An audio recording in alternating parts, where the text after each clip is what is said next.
What is the most inappropriate time where you just couldn't hold back your laughter? I had to tell my granny that an old friend of hers had died. The friend had kind of an unusual name, like Leonora Relmira Falkenbacher or something like that. Just an outlandish name. I was 13 at the time and had never had to break that kind of news to anyone before. I went into the kitchen, sat down at the table where she was, took a deep breath and said, "Granny, Mom just called and said Leonora Relmira Falkenbacher passed away," and immediately cracked up. The laughter exploded out of me. I clapped my hand over my mouth, but it was one of those times that the harder I tried not to laugh, the worse it got. Thank God, my granny started laughing. We laughed for 10 or 15 minutes. One of us would start to wind down, look at the other one, and bust up again. Eventually we calmed down and I apologized. She said it was okay, that her friend had a great sense of humor, and would have appreciated laughter over tears any day. I was at a dinner and there was a motivational speaker. Guy rolls up in a wheelchair. My friend leaned over and said I thought we weren't having vegetables until dinner. It was completely silent, and I lost it. My auntie's funeral. My sister and I sitting behind our great uncle who was in a wheelchair and had dementia. My mom, her sister and cousins, aka the man in the wheelchair's daughter and nieces, got up to read prayers. My uncle says loudly to his wife next to him, "Janet, who the fuck are these girls?" And we start giggling, and she tried to shush him. That was followed by, "No seriously, do you know these girls?" And she quietly tries to explain who's who. She gets to his niece Jacinta, and he says, "You can't expect me to believe that fat woman is our Jacinta."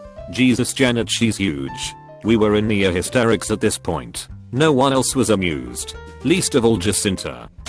We were listening to everyone's tell me a story speech in speech class. The whole day, all the speeches were pretty funny, or at least light-hearted.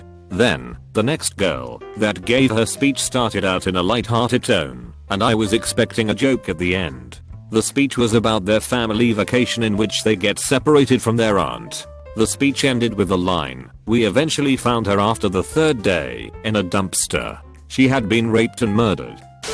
Saw a prissy 40-something princess walk into a restaurant and completely slipped on her fashionable, but zero function, shoes and fell like a sack of lead. It honestly looked like she tried to wipe her ass with her elbow. I wish I could say I was 12 at the time, but this was only about 3 months ago. I'm 42. Back when I was about 12 or so, my friend's mom's boyfriend was really into bicycle racing. He got some tickets to an event in the city from another cycling friend of his. There were multiple events being held that day, one of which was a regional Special Olympics charity event or something. Anyway, we are sitting in the stands at this big track, near the first turn.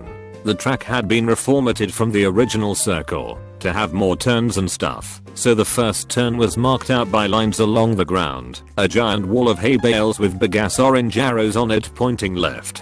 So the Special Olympics race starts. The racers have a bit of room to start off, so the pack of about 30 people stretches out as some gain speed and some lag behind, etc. Except, when the guy out in front gets to the first turn that we were sitting at, instead of turning, like at all, he keeps going, and slams full speed right into the wall of hay bales. So me and my friend, remember, 12 years old, start cracking up a bit, but it was nothing super serious, especially since everyone else reacted a bit too. That was until the next bit happened. So the guy in second place comes up to the turn, and he also slams full speed into the wall of hay bales. And then the guy in third place, and fourth, and fifth, etc. Until 15 or 20 Special Olympics cyclers are all piled up in a massive crash, and their handlers and event staff are all trying to get in there and sort it out. Once that happened, even the mom's boyfriend was laughing hysterically right along with us. We were getting the death stare from 90% of the people in the stands. We just got up and went home after that. One day I was driving back from bowling with one of my mates. It was silent, and he just comes out with, "I thought I had found a lump on my balls." He was dead serious, and I burst out laughing. He still talks about how much of a shit bloke I am. My Mandarin teacher's voice cracks all the time when she tells us to start class. Sha and Ken. Also, the other day we were rollerplaying her words, not mine. that she was my waiter at a restaurant. She looked me dead in the face and asked for my order, Zian Sheng, Ni Shen. It was so violent and unexpected that I just busted out laughing in her face. Played it off like my friend told me a joke and she wasn't even bothered. It's hilarious. Also, her pronunciation of English words. Sweet potato, sword perdida persimmon, person, and the list goes on and on. She's really a nice lady, can't emphasize this enough, and English is a second language, so I shouldn't laugh, but damn if that shit ain't hilarious. Me and a couple of friends went to this low budget circus act in our small town when we were in our mid-teens. This one act, this woman had trained a seal to walk up a ramp and down the other side. As the seal reached the top, this setup decided to collapse, causing the seal to fall on top of this woman. All three of us just lost it at this point. She was fine, but I thought the crowd was going to lynch us. I was the only Westerner at a big award ceremony in China. I had to wait whilst name was read of award recipient and shake their hand. Was doing fine until it was announced that Fanny Pong had won an award. I saw a small child, 3 years old at the most, chasing his mom near a bus stop, running after her giggling. Then all of a sudden smack, the kid ran straight into the bus stop glass and fell down crying. Extra story. Some friends and I went to go see The Day After Tomorrow. There's a scene where the hospital has no power left. There is only a few nurses and a dying boy left. From what I remember, we'll call the boy to me and they are wondering what they will need to do. The situation is hopeless, sad scene. Quiet theater. I lean over to my friend and whisper, we are going to have to eat to me. He struggled to hold back his laughter. My best friend Joe passed away in 08, and I sang a song and spoke at his funeral. His pastor said a few words before it was my turn to speak, and he told a story about my friend. When my friend was 13, his stepmom had come home from work. She found Joe in the kitchen crying and very upset. When she asked him what was wrong, he went on to tell the story of how their dog kept barking, and when he went out to check on him, he found a huge snake near the dog pen. He ran in to get his pellet gun to shoot the snake, but when he tried to shoot it, the dog jumped in front of him, and he had accidentally shot the dog. The pastor told this story as an example of Joey's love and sensitivity. Everyone cried. Then it was my turn to speak. I should mention that his stepmother and I have never gotten along, and she blamed me for every bit of trouble Joey ever got into. As I started to speak, I contemplated not saying what I was about to say, but I knew Joey would have loved it. So I started by saying, one of my favorite stories about Joey was when we were in 8th grade and he called me freaking out because his dog kept barking while he was trying to take a nap and wouldn't shut up, so in a sleepy stupor, he grabbed his pellet gun and shot his dog in the leg, not thinking it would actually hurt him, just shut him up. Keep in mind he was only 13, but when he realized that he had actually hurt the dog, he was scared to death that his stepmom, evil bitch, would be pissed and ground him for a month.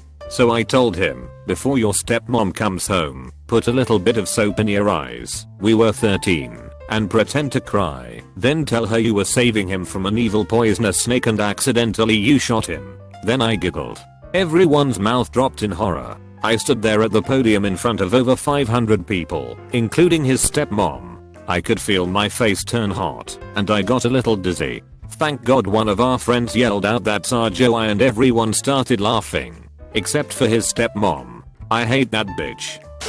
At a military anti-sexual assault presentation, which was being put on by some traveling comedian type show, was mildly amusing.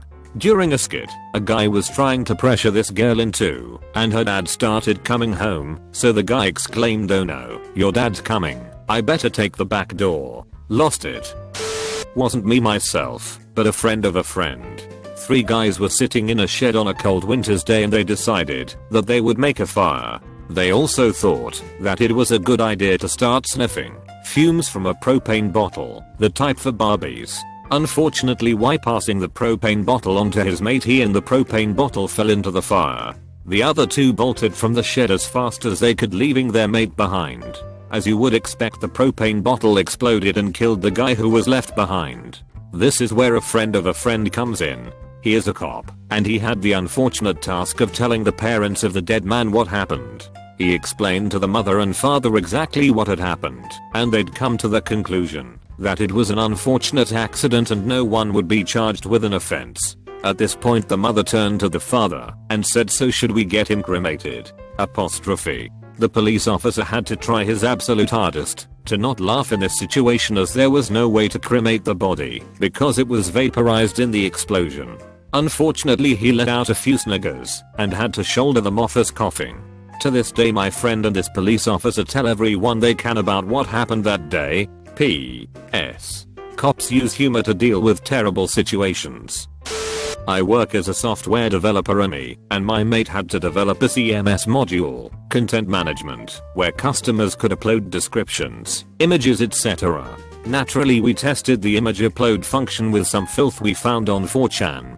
I remember in particular 4 images we uploaded to test: an image rotator, a dog with a t-shirt on, a girl with her breasts out, a bloke having a wank, and an old woman having a poo. One day my boss was suddenly really angry as these images, having been saved on our hard drives, found their way up to a server. When I asked him what they were, and he came out with boobs, wanking, shitting in a really serious voice, I completely lost it and started making snorting noises trying to contain myself. I was visiting friends in St. Louis. We had been out drinking the night before and decided to see a movie. The closest movie theater was in the local mall, so we decide to get some food first and then catch the movie. We get to the mall, my friends start getting food and I go to the map right outside the food court to see where the theater is. I'm hungover, but in a 21-year-old energetic kind of way, and as I'm walking to the map the crowd parts. That's when I see it. Or rather, them. 2 midgets. To honest to god, midgets are looking at the map that I want to use to check where the theater is. And it's not like it was a regular "oh hey, these are just 2 people checking where something is" kind of moment. The crowd I was walking through parted, revealing these 2 tiny little people up on their tiptoes trying to point things out to each other on the map.